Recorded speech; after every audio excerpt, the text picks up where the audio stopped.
सो hey guys, welcome back एक और नई एनिमे एक्सप्लेनेशन के अंदर। और भाई ये जो एनिमे होने वाली है ना, ये बहुत ही कमाल की एक रोमांस एनिमे होने वाली है। और मुझे ऐसा लगता है कि ये सीजन की one of the best premiere anime में से एक होगी। इसका नेम है the invisible man and his soon to be wife. और भाई ये एनिमे सच में मुझे बहुत ज़्यादा अच्छी लगी है एंड आई होप कि तुम्हें भी ये उतनी ही पसंद आएगी। तो आ जाओ फिर शुरू करते हैं इसके एपिसोड के एक्सप्लेनेशन को बिना किसी देरी के। और हाँ, हमने यहाँ पे जीजी के सीजन 3 के एपिसोड 1 और 2 को ऑलरेडी एक्सप्लेन कर रखा है। तो अगर तुम उसे भी देखना चाहते हो तो हम उसका लिंक यहाँ पे नीचे डिस्क्रिप्शन में दे देंगे, तो तुम वहां से जाके उसे चेकआउट कर सकते हो। तो आ जाओ फिर शुरू करते हैं इस एपिसोड के एक्सप्लेनेशन को बिना किसी देरी के। एपिसोड के स्टार्टिंग में हमें यहाँ पे टेनोमी डिटेक्टिव एजेंसी का सीन दिखाया जाता है, जहाँ पे हम एक लड़की को देखते हैं जो कि यहाँ पे बैठ के ना अपना काम कर रही होती है।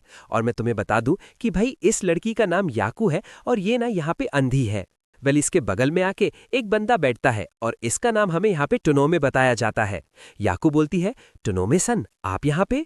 टोनोमे बोलता है, तो क्या तुम्हें उससे कोई दिक्कत है मैं अगर तुम्हारे बगल में बैठ रहा हूँ? ये बोलती है, नहीं बिल्कुल नहीं। और फिर ये बोलती है, अच्छा तुम एक बात बताओ, आखिर तुम्हें पता कैसे चलता है कि मैं यहाँ पे आ चुका हूँ? ये बोलती है, क्योंकि आप बहुत ही अच्छा स्मेल करते हो। ये बोलता है, क्या सच में मैं इतना गंदा स्मेल करता हूँ? यहाँ पे जो अपनी बंदी होती है ना, वो थोड़ा सा घबरा जाती है। वो बोलती है, नहीं नहीं, मेरा मतलब ये नहीं था, मेरे कहने का मतलब ये था कि आपका जो एरोमा है वो काफ़ी अच्छा है, मतलब कि आपकी बॉडी काफ़ी अच्छा स्मेल करती है और उसे सुनते ही मुझे समझ आ जाता है कि आप मेरे आसपास हो। अपना बंदा ना ये बात सुन के काफ़ी ज़्यादा खुश होता है। वो बोलता है, क्या सच में? ये बोलती है, हाँ बिल्कुल। फिर ये बोलता है, अच्छा ठीक है, तो एक काम करते हैं, अब तुम यहाँ पे मुझे बताना कि मैं कहाँ पे हूँ। और ये जो अपना टोनोमला होता है ये यहाँ पे ना पूरी तरीके से गायब हो जाता है और बोलता है, याको-सान अब बताओ कि अब मैं आखिरकार यहाँ पे कहाँ पे हूँ। और भाई ये यहाँ पे ना ऐसे ही रूम में घूमने लगता है और यहाँ पे जो याको होती है वो ना अपने सेंसेस का इस्तेमाल करती है और ये फाइनली यहाँ पे टोनोमे को ढूंढ लेती है। टोनोमे बोलता है, सच में यार ये काफ़ी कमाल की बात है, मतलब तुमने मुझे यहाँ पे ढूंढ लिया। इसके बाद सीन शिफ्ट होता है और हम देखते हैं कि फाइनली ये लोग यहाँ से बाहर निकलते हैं और टोनोमे बोलता है, याको-सान तुम मुझे पकड़ लो, मैं तुम्हें यहाँ पे स्टेशन तक छोड़ देता हूँ।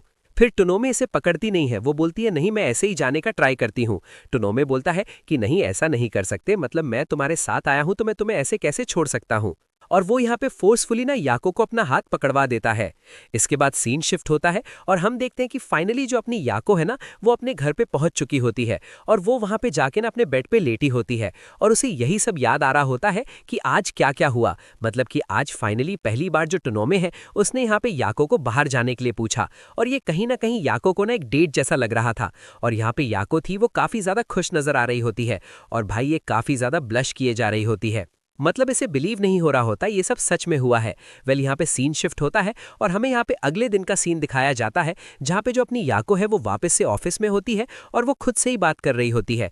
वो बोल रही होती है, पता नहीं क्यों बट टोनोमे-सान जो है वो काफ़ी अच्छे हैं, मतलब वो जब भी मेरे आसपास रहते हैं मुझे काफ़ी अच्छा लगता है और उनका जो एरोमा है वो काफ़ी अच्छा है और उनका बिहेवियर भी काफ़ी सही है, उनकी आवाज़ और उनके बोलने का तरीका सबसे अलग है, मतलब मुझे वो सुन के काफ़ी अच्छा लगता है। और इतना ही नहीं, वो अपने साथ में एक तरीके का एलिगेंट कैरी करते हैं जो कि सच में उन्हें सबसे अलग बनाता है। मुझे समझ नहीं आता कि आखिर वो कितने ज़्यादा अच्छे इंसान हैं। और तभी अपनी बंदी बोलती है, अरे नहीं नहीं ये मैं क्या कर रही हूँ, और भाई यहाँ पे फिर से ना बच्चों जैसा बिहेव करना चालू कर देती है। ये बोलती है, आखिर यहाँ पे चल क्या रहा है, मैं बार बार उनके बारे में ही क्यों सोच रही हूँ, लेकिन एक मिनट, क्या ऐसा हो सकता है कि हम लोग फिर से यहाँ पे दोबारा एक साथ डिनर के लिए जाएं? और यहाँ पे बोलती, अरे यार मैं कुछ ज़्यादा ही नहीं सोच रही। फिर यहाँ पे अपने काम में लग जाती है और बोलती है, टोनोमे-सन आखिरकार मेरे बारे में क्या सोचते होंगे, मुझे इसके बारे में जानना चाहिए। और फिर उसे याद आता है कि जो अपना टोनोमे है वो यहाँ पे ना एक इनविजिबल मैन है। और फिर ये बोलती है, एक इनविजिबल मैन आखिर कैसा होता होगा, क्या इसका मतलब ये है कि उसे कोई भी नहीं देख पाता होगा? फिर ये उसी से पूछती है कि अच्छा टोनोमे-सान आप एक बात बताओ, क्या आप सच में इनविजिबल हो, मतलब क्या आप सच में किसी को नहीं देखते हो, और क्या आप ऐसा चाहते हो कि मैं आपको देखूं? अपना बंदा ना थोड़ा इसके बारे में सोचता है। ये बोलता है, क्या सच में है, बट पता है मुझे ऐसा नहीं लगता क्योंकि मैं ना इनविजिबल हूँ और मुझे वैसे भी कोई नहीं देख सकता। और फिर वो पूछता है, याको-सान तो क्या तुम मुझे देखना चाहती हो? फिर याको बोलती है, हाँ क्योंकि आप काफ़ी अच्छे पर्सन हो और मैं चाहूँगी कि मैं आपको ना यहाँ पे देख सकूँ, बट खैर कोई नहीं, मेरे लिए इतना ही काफ़ी है कि आप मेरे पास हो। एंड वेल यहाँ पे ये लोग बात कर रहे होते हैं और बात करने के बाद ये लोग अपने अपने काम में यहाँ पे लग जाते हैं। एंड यहाँ पे सीन शिफ्ट होता है और हम देखते हैं कि जो अपनी याको है ना वो यहाँ पे ना कहीं जा रही होती है, मतलब अकेले ही जा रही होती है। एंड तभी रास्ते में वो एक साइकिल से टकराती है और वहाँ पे गिरते गिरते बचती है। और तभी हम देखते हैं कि वहाँ पे एक लेडी होती है जो कि यहाँ पे ना एनिमल ह्यूमन होती है और वो ना यहाँ पे याको को बचाती है और बोलती है याको सान ये बहुत ही क्लोज था, मतलब अभी तुम यहाँ पे गिरते गिरते बची हो। और याको बोलती है हाँ, और फिर उसे समझ आता है कि अच्छा ये कोई और नहीं बल्कि जेरेसी है। वो बोलती है जेरेसी सान आप यहाँ पे क्या कर रही हो? तो जेरेसी बोलती है दरअसल ये साइकिल मेरी ही है तो मुझे माफ करना, मतलब मेरी एक गलती की वजह से तुम यहाँ पे गिर सकती थी। वेल यहाँ पे याको बोलती है कोई बात नहीं, इसमें कोई बड़ी बात नहीं है। इसके बाद सीन शिफ्ट होता है और हमें दिखाया जाता है फिर से इसके ऑफिस का सीन, जहां पे ना काफी लोगों का कॉल आ रहा होता है किसी चीज को ढूंढने के लिए। और ये बोलती है कि ठीक है मैं आपको आपका नंबर देती हूं, आप लोग यहाँ पे आके हमसे बात कर लो और हम आपको उसके बारे में इन्फॉर्म कर देंगे। एंड इन सब से बात करने के बाद जो अपनी याको होती है वो यहाँ पे ना कॉफी लेने के लिए जा रही होती है और वो जैसे ही जाती है वो यहाँ पे आगे जाके एक बंदे से टकराती है और बोलती है क्या यहाँ पे दीवार कब से आ गई? और तभी वो बोलता है मैं कोई दीवार नहीं हूँ और इसका नाम हमें यहाँ पे किरा बताया जाता है। किरा बोलता है चलो अब तुम यहाँ पे पीछे 5 कदम हटो। जिसके बाद जो अपनी याको होती है ना वो पीछे की तरफ 5 कदम हटती है और फिर किरा बोलता है तुम अपने लैपटॉप के लेफ्ट साइड में देखना, मैंने वहां पे तुम्हारी कॉफी रख दी है। यहाँ पे जो अपनी बंदी होती है वो किरा को थैंक्स बोलती है और ये बोलता है अब रहने भी दो, कितना बेकार दिन है और मैं कितना थका हुआ महसूस कर रहा हूँ। एंड वेल इसके बाद सीन शिफ्ट होता है और हम देखते हैं जो अपनी याको होती है वो यहाँ पे जेरेसी से और किरा से पूछती है वैसे आप दोनों बताओ कि क्या मेरी अपीयरेंस खराब है, मतलब मैं कैसे दिखती हूँ? और ये सुन के जो जेरेसी होती है वो थोड़ा शॉक्ड होती है। वो बोलती है अरे यार मतलब तुम्हें ये क्यों जानना है, और तुम इतनी क्यूट हो मैं तुम्हें बता भी नहीं सकती, मतलब ये बंदी सच में क्यूट तो लग रही होती है। और ये बात सुन के जो याको होती है ना वो काफी ज्यादा ब्लश करने लगती है और यहाँ पे अपनी जेरेसी बोलती है देखो तो सही ये कितना ज्यादा ब्लश कर रही है। और ये लोग ये बात कर रहे होते हैं तभी यहाँ पे ना टिनोमे आता है और बोलता है याको सान क्या मैं तुम्हारे बाल को टच कर सकता हूँ? और यहाँ पे याको थोड़ा ज्यादा ब्लश करने लगती है और ये देख के जेरेसी को लगता है कि कहीं ये दोनों आपस में प्यार वार तो नहीं करते। फिर यहाँ पे याको बोलती है क्या आप इसे टच करने दो? और फिर वो बोलती है ठीक है आप मेरे बाल को टच कर सकते हो। तभी जो अपना टिनोमे होता है ना वो उसके बाल को टच करता है और उसके बाल के ऊपर से स्प्रिंग के लीव्स को हटाता है और बोलता है देखो तो सही तुम्हारे बाल के ऊपर क्या था। और वेल ये देख के ना ये लोग काफी ज्यादा हंसने लगते हैं। इसके बाद सीन शिफ्ट होता है और हम देखते हैं कि यहाँ पे इनके ऑफिस में काफी सारे लोग आ रहे होते हैं, जिसमें से जो पहली कस्टमर होती है वो ये बता रही होती है कि जो इनका हस्बैंड है उस पर इसे शक है और वो बंदा ना मुझे ऐसा लगता है कि वो किसी और लड़की के साथ यहाँ पे घूम रहा है। इसके बाद ये लोग उसकी बात सुनते हैं और ऐसे ही करके यहाँ पे ये लोग बहुत सारे कस्टमर्स की बात सुनते हैं और ये लोग यहाँ पे थोड़ा शॉक्ड होते हैं कि आखिरकार यहाँ पे चल क्या रहा है, क्योंकि जो लास्ट टाइम का कस्टमर था वो ना अपने जैसे किसी को ढूंढने को बोल रहा था। और ये लोग ये सोच रहे होते हैं कि इनकी अपीयरेंस सेम है तो मैं इसकी बेटी को आखिरकार ढूंढूंगा कैसे। सीन शिफ्ट होता है और हमें यहाँ पे दिखाया जाता है टुनोमे को, जो कि यहाँ पे ना इस बंदे को फॉलो कर रहा होता है जिसकी वाइफ ने इस पे नजर रखने को कहा होता है। और अपना जो टुनोमे होता है उसे फॉलो कर रहा होता है और ये देखता है कि ये बंदा ना कहीं अचानक से गायब हो जाता है। जिसके बाद अपना बंदा यहाँ पे बाहर ही वेट करता है और बोलता है कोई नहीं मैं वहीं पे वेट करूंगा और देखूंगा कि आखिर तुम कब तक आते हो। जिसके बाद सीन शिफ्ट होता है और हमें यहाँ पे ऑफिस का सीन दिखाया जाता है जहाँ पे याको होती है और वो यहाँ पे कुछ सुन रही होती है। तभी यहाँ पे जो अपनी जेरेसी होती है वो आती है और बोलती है याको आखिरकार तुम क्या सुन रही हो? ये बोलती है दरअसल मैं यहाँ पे एक किताब को सुन रही हूँ।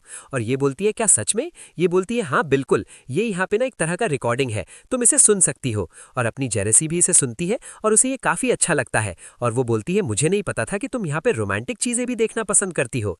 ये बोलती है कि हाँ मुझे ये चीज़ें पसंद है, जब मैं छोटी थी तब से ही मैं सारी चीज़ें सुनना पसंद करती हूँ। और यहाँ पे लोग काफ़ी ज़्यादा बात कर रहे होते हैं।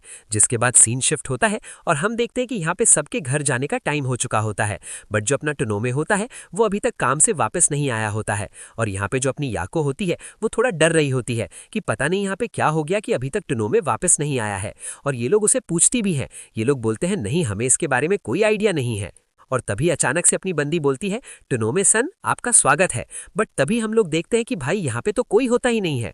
और ये लोग इससे बोलते हैं आखिर तुम यहाँ पे बात किससे कर रही हो, यहाँ पे तो कोई नहीं है। ये बोलती है ऐसा तो हो ही नहीं सकता, टुनोमे सन यहीं पे हैं। और तभी इन लोगों की नजर पड़ती है यहाँ पे ब्लड पे, जहाँ पे ना ऑफिस में काफी सारा ब्लड गिरा होता है और इन्हें ऐसा लगता है कि पक्का टुनोमे को चोट लगी है। और यहाँ पे जो अपनी याको होती है वो दौड़ के टुनोमे के ऑफिस में जाती है और इसे यहाँ पे महसूस होता है कि यहाँ पे जो टुनोमे है उसके हाथ में चोट लगा हुआ होता है और वो बोलती है कि आखिरकार ये चोट कैसी लगी। तो टोनोमे बताता है कि ये कोई बड़ी बात नहीं है, दरअसल मैं यहाँ पे एक क्लाइंट पे नजर रख रहा था और जब मैं उन दोनों से मिला तो उन दोनों के बीच में झगड़ा हो गया और उस झगड़े के बीच में उन्होंने मुझे भी चोट लगा दी और तब उन्हें पता चला कि इनविजिबल मैन को भी चोट लग सकता है और बस उसी वजह से यहाँ पे ना काफी सारा ब्लड गिर रहा है। वेल बोलती है कि क्या चोट ज्यादा गहरा है। ये बोलता है नहीं, डरने की कोई बात नहीं है, जो चोट है वो काफी नॉर्मल है, तो तुम चिंता मत करो। और यहाँ पे हम देखते हैं कि जो अपनी यूकी होती है ना, वो यहाँ पे टोनोमे की हेल्प कर रही होती है उसके घाव को सही करने में। एंड इसके अगले सीन में हम देखते हैं कि यहाँ पे जो अपनी बंदी है ना, वो यहाँ पे काफी ज्यादा ब्लश कर रही होती है। मतलब वो ऐसा सोच रही होती है क्यों ना वो यहाँ पे टोनोमे को डेट पे जाने के लिए बोले, आई मीन डिनर डेट पे। और वो अभी पूछने वाली होती है, तभी टोनोमे भी यही बात को बोलता है और ये बात सुनते ही यूकी और ये हंसने लग जाते हैं। और यहाँ पे जो टोनोमे होता है वो बोलता है ठीक है, मैं यहाँ पे काफी अच्छी सी जगह को प्लान कर रहा हूँ, हम अगली बार वहीं पे चल लेंगे। और एनवेल इसी के साथ ये एपिसोड यहीं पे खत्म होता है। तो तुम कमेंट करके बताना कि तुम्हें एपिसोड कैसा लगा, इसकी एक्सप्लेनेशन कैसी लगी। और हाँ, अगर अच्छी लगी हो तो यार एक लाइक एंड सब्सक्राइब करना मत भूलना। वेल तो चलो फिर मिलते हैं तुमसे एक और नई वीडियो एक और एक्सप्लेनेशन के साथ। तब तक के लिए टेक केयर, गुड बाय।